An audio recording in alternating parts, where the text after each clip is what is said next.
তুমি আমার কথাটা বুঝতে পারছো না। আমি বলতে চাইছি যে আমি কিচ্ছু শুনতে চাই না, আর আমি কোনো কিছু শুনবো না। তুমি একটা কাজ করো, কাল তোমাকে অফিসে আসতে হবে না, কারণ ওনাকে আমি কালকে অফিসে আসতে বলেছি। ওনাকে কেউ অপমান করুক, আমি সেটা চাই না। উনি কিন্তু কোনো ভিক্ষে চাইছেন না, উনি শুধু সম্মান নিয়ে বাঁচতে চাইছেন। ওনার একটা কাজের দরকার আছে, আর সেই কাজটা আমি ওনাকে দেব। একটা কথা তোমরা সবাই জেনে রাখো, আমি কারোর সাজেশন চাইছি না, আর আমি কারোর পারমিশনও চাইছি না। সবাইকে ইনফর্ম করছি মাত্র। কাল সকালে অ্যাট এনি কস্ট কাজ দেব আমি ওনাকে, শেষ কথা।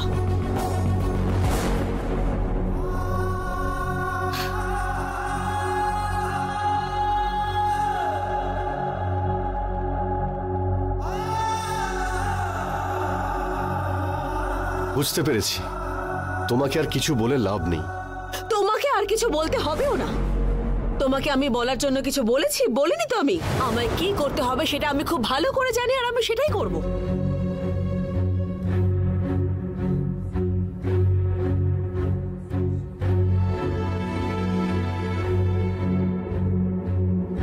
হ্যালো, হ্যাঁ মিস্টার শিবা, কাল সকালে খুব ইম্পর্টেন্ট একজন ব্যক্তি অফিসে আসবেন। হ্যাঁ রাইট, সেই জন্য আমার দাদার কেবিনটা খুব ভালো করে ক্লিন করে রেডি রাখবেন। Thank you.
সাহায্য করেছো। মাকে যখন এই বাড়ি থেকে বের করে দিয়েছিল, তখন সেই কানাডার ছবিটা তুমি আমাকে দেখিয়ে মাকে প্রবলেম থেকে বের করে এনেছিলে।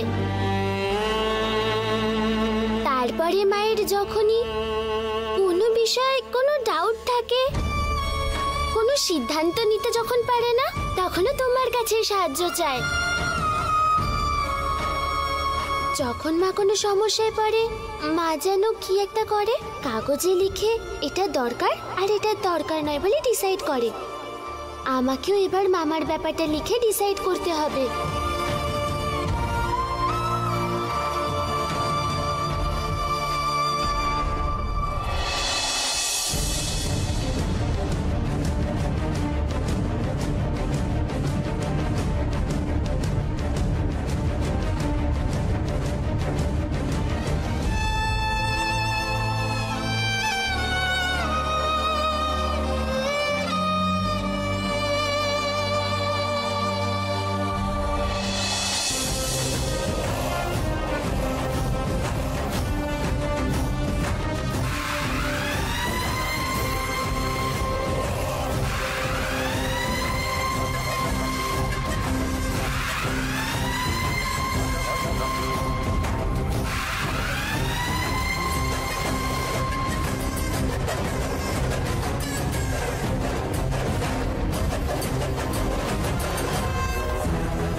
আমার শুধু এখন একটা বিষয় ক্ল্যারিটি চাই।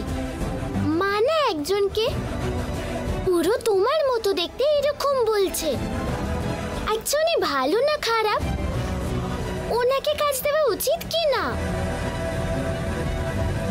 তারপরে আবার সেই জন্য মায়ের কোনো প্রবলেম হবে না তো? আমাকে এত সবকিছু জানতে হবে, তার আগে কাজ দিতে হলে ইয়েস চাই আমার, আর যদি কাজ না দিতে চাই তাহলে নো বলতে হবে তোমায়।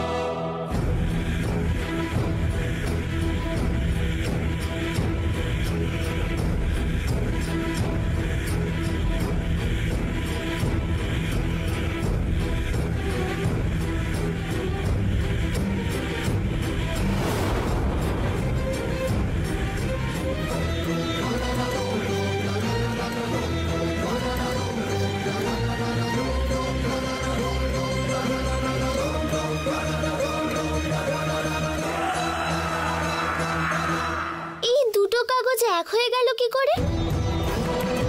আমি তো একটা কাগজে ইয়েস লিখেছিলাম আর আরেকটা কাগজে নো লিখেছিলাম, কিন্তু এই দুটো কাগজে তো নো লেখা আছে।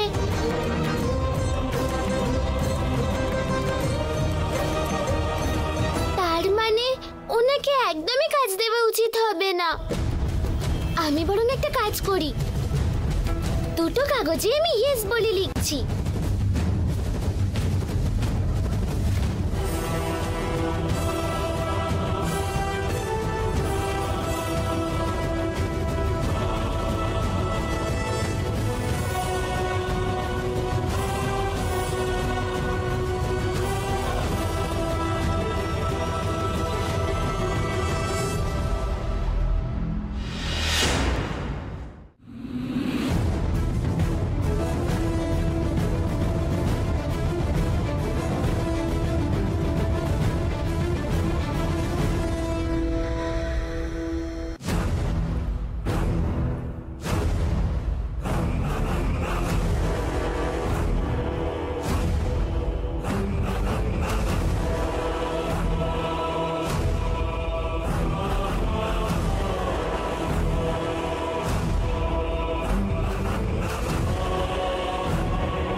কাগজে ইয়েস লিখলাম, মানে যাই হয়ে যাক ওনাকে কাজ দেওয়া যাবে না। যাক বাবা, একটা বিষয় তো ক্লিয়ার। এবার নেক্সট উনি ভালো মানুষ না খারাপ সেটা জানতে হবে।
কিন্তু এখানে তো বাজে লোক লেখা আছে।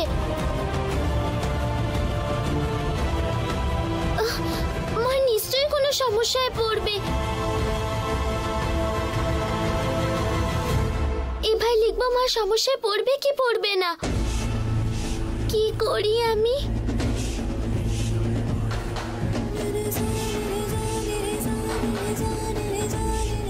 আরে মা একটা খুব বড় ভুল সিদ্ধান্ত নিয়েছে। উনি এখানে শত্রুর মতো আসছেন না, দাদার মতো আসছে।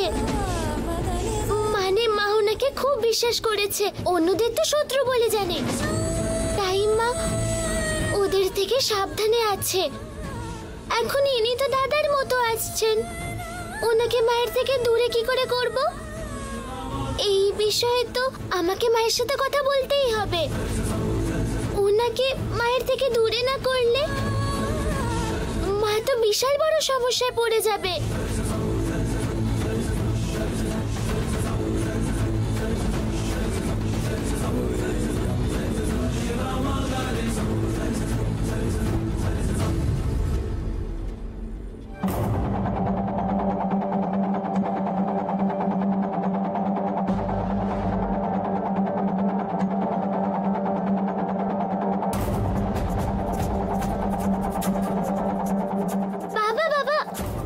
কি 5 মিনিট টাইম হবে গো?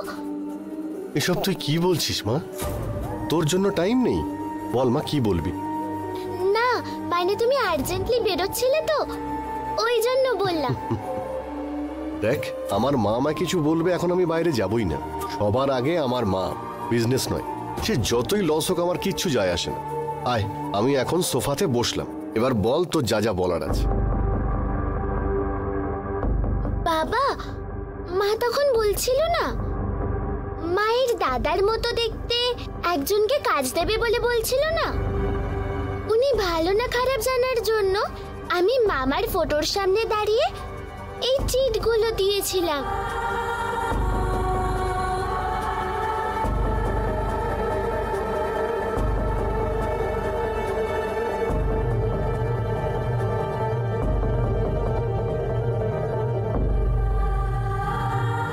ওনাকে কাজ দেওয়া উচিত কি উচিত না? নো বললে নো, ইয়েস বললে ইয়েস, সেটা জানার জন্যই দিয়েছিলাম। আমার কাছে নো এলো। উনি ভালো না খারাপ যখন জিজ্ঞাসা করলাম তখনও বাজে কি এলো। এবার আমি কি করব বাবা? সেটাই তো শোনা, আমিও তো বললাম ওই অচেনা লোকটাকে কাজ না দিতে, কিন্তু তুই তো সবই দেখলি। তোর মা কিভাবে আমার উপরে রাগ দেখালো। এতদিন কিন্তু মামা যা যা বলেছে সব সত্যি হয়েছিল, আর মামা যেটা বলে সেটাই হয়। মা নিজেই আমায় বলেছিল। মাকে এই কথাগুলো বোঝাতেই হবে আমাদের। ও আমাদের কথা শুনবে না রে মা, তুই দেখলি তো। ওর যেটা ঠিক মনে হবে ও সেটাই করে।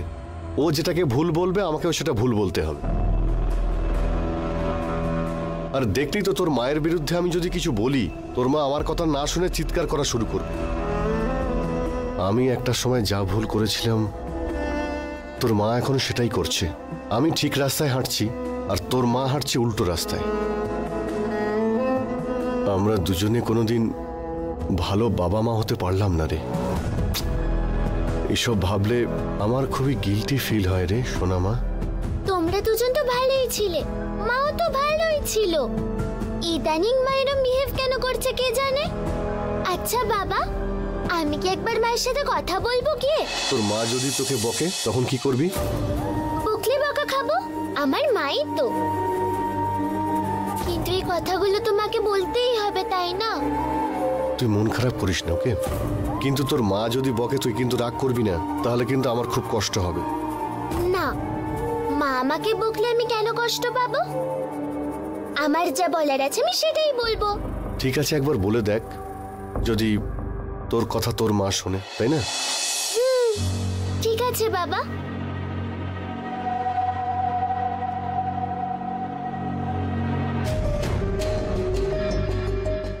শিবানী কেন এসব করছে?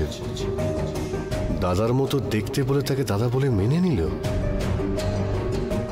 দাদার মতো দেখতে হলে দাদাই যে হবে তার কি মানে আছে?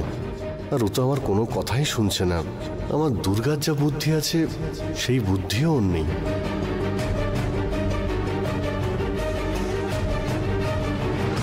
বেচারি। দেখি আমার মেয়ের কথাগুলো শিবানীর মাথায় ঢোকে কিনা।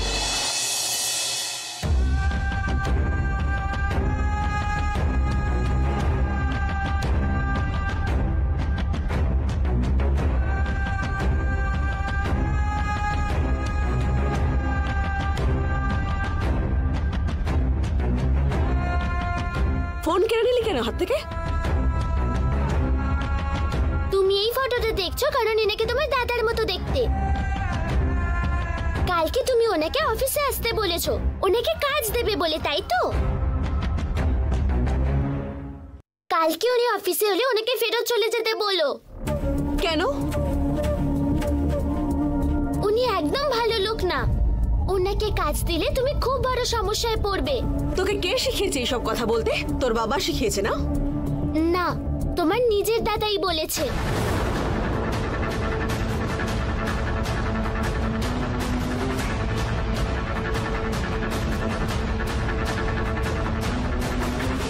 আমার দাদা? ও কি করে বলতে পারে এসব কথা? মামার ফটোর সামনে দাঁড়িয়ে দুটো কাগজে ওনাকে কাজ দেওয়া উচিত কি না এইটা লিখেছিলাম আমি, যাতে আমি এই প্রশ্নটার উত্তর পাই। ইয়েস যদি উঠতো তাহলে ইয়েস, আর নো উঠলে নো, ওনাকে কাজ দেওয়া হবে না বলেই ভেবেছিলাম। আর নো উঠলো। উনি যখন ভালো না খারাপ এটা লিখেছিলাম তখনও বাজে লোকই উঠলো। এই সব করতে গেলে আগে মনটা পরিষ্কার রাখতে হয়। আমি ওনাকে কাজটা দিই সেটা তুই মন থেকে কখনোই চাস না, আর তুই এটা ভেবেছিস বলেই ন উঠেছে। এইসব তুই, তোর বাবা সবাই মিলে করে একটা নাটক। আমি ওনাকে কাজ দেব বলে সিদ্ধান্ত নিয়েছি, আর যেভাবেই হোক আমি সেটা দেব। এই বিষয়ে তোকে বা তোর বাবাকে কাউকেই নাক গলাতে হবে না। এই বয়সে তুই মন দিয়ে হোমওয়ার্ক কর, ভালো করে লেখাপড়া কর। দে আমাকে। বড়দের বিষয়ে, বড়দের কথার মাঝে একদম তুমি কথা বলতে আসবে না। বাচ্চা বাচ্চার মতনই থাকো, সব বিষয়ে একদম মাথা ঘামাবে না। বড়রা বাচ্চাদের মতো বিহেভ করলে বাচ্চাদেরও বড়দের মতনই কথা বলতে হয়। ধরে না কষিয়ে একটা থাপ্পড় লাগাবো। মারো, কিন্তু আমি যা যা বলছি সব সত্যি। তুমি যাকে আনছো সে কিন্তু ভালো লোক না। ওনাকে কাজ দিলে তারপরে কিন্তু তুমি সমস্যায় পড়বে। এবার এটা তোমার ব্যাপার। আমি যা বলার বলে দিয়েছি। বাচ্চারা কিন্তু ভগবানেরই রূপ। এটা দেবী বলছে মনে করলে তোমারই ভালো হবে, না হলে তুমি নিজেই বোঝো। দাঁড়া দাঁড়া ওখানে। বড্ড মুখে মুখে কথা না তোর, ভীষণ বার বেড়েছিস তুই। I hate you. দাঁড়া বলছি, দাঁড়া।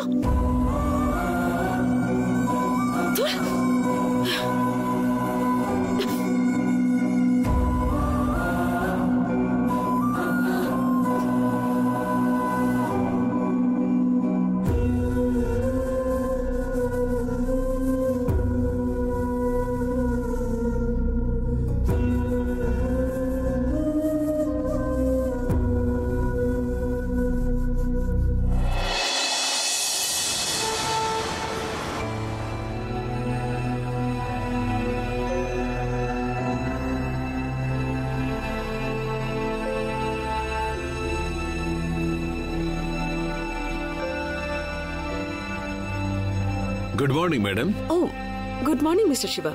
আসলে আমি মনে হচ্ছে লেট করে ফেলেছি। আরে না না, আপনি একদম কারেক্ট টাইমে এসেছেন। আমি একটু আগে চলে এসেছি, একজনকে অ্যাপয়েন্টমেন্ট দেওয়ার ছিল। অ্যাপয়েন্টমেন্ট? বুঝতে পারলাম না ম্যাডাম। মানে একজনকে কাজের অফার লেটার দেওয়ার ছিল, সেজন্য আমি এসেছি। ম্যাডাম, কাজ পাওয়ার জন্য লোকের আগে আসে, যারা কাজ দেয় তারা লেটে আসে। এখন কি ম্যাডাম উল্টো হচ্ছে? কাজ দেবেন আপনি, আগে চলে এসেছেন। কাজ নেবার লোকেরা তো এখনো আসেনি। যে আসছে সে ভীষণ ইম্পর্টেন্ট একজন ব্যক্তি। তাই নাকি? কে ম্যাডাম উনি? আপনি বুঝতে পারবেন যে কেন উনি ইম্পর্টেন্ট, আর আমি কেন ওনার জন্য এত উতলা হচ্ছি। কি আর্গুমেন্ট করব? আপনিই তো কাজ দেবার লোক। মিস্টার শিবা, আপনার এই ধরনের ভাবনা কিন্তু একেবারে ভুল। আপনারা সবাই তো আমার এই কোম্পানির মূল স্তম্ভ। আপনারা কষ্ট করে কাজ করছেন বলেই আমি আছি, কোম্পানি আছে। তাহলে অফিসের এমপ্লয়িরা কোম্পানি থেকে গ্রেট হলো তো? আপনার জীবনে সেই রকম ইম্পর্টেন্ট লোক কে ম্যাডাম? ওনাকে দেখার জন্য কিউরিওসিটি বেড়ে যাচ্ছে। উনি আসছেন তো, তখন দেখে নেবেন। আরে ওই দেখুন চলে এসেছেন।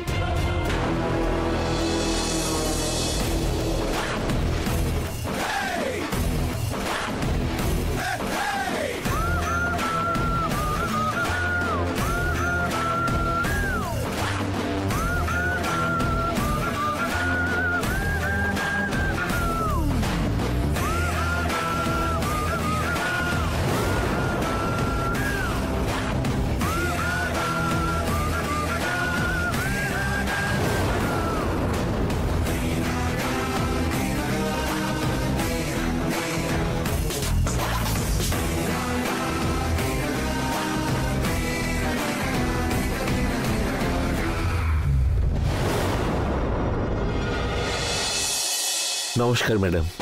High sir. নমস্কার। Everybody sit. একদম স্যারের মতো দেখতে। এ ব্যাপারে পরে কথা বলবো আপনার সঙ্গে। দাদা আপনি হাত নামান, এভাবে হাত জোর করে দাঁড়াবেন না। আর একটা কথা, আমাকে আপনি ম্যাডাম প্লিজ এসব একদম বলবেন না। আপনি আমার দাদার মতন, সেই জন্য আমাকে শুধু শিবানী বলেই ওইটা অভ্যেস করে বলতে একটু সময় লাগবে ম্যাডাম। আচ্ছা আপনাকে কাজের ব্যাপারে বলছি, আসুন। মিস্টার শিবা আপনি আসুন।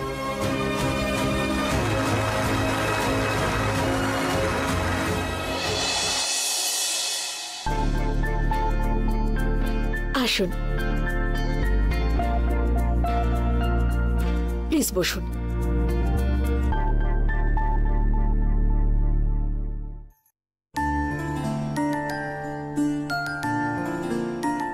মিস্টার শিবা। Yes madam. আমাদের অফিসে এখন কোনো ভ্যাকেন্সি নেই, তাই তো? সেই জন্য আমি ওনাকে দেওয়ার জন্য একটা স্পেশাল পোস্ট ক্রিয়েট করেছি। কি post madam? Senior manager of finance.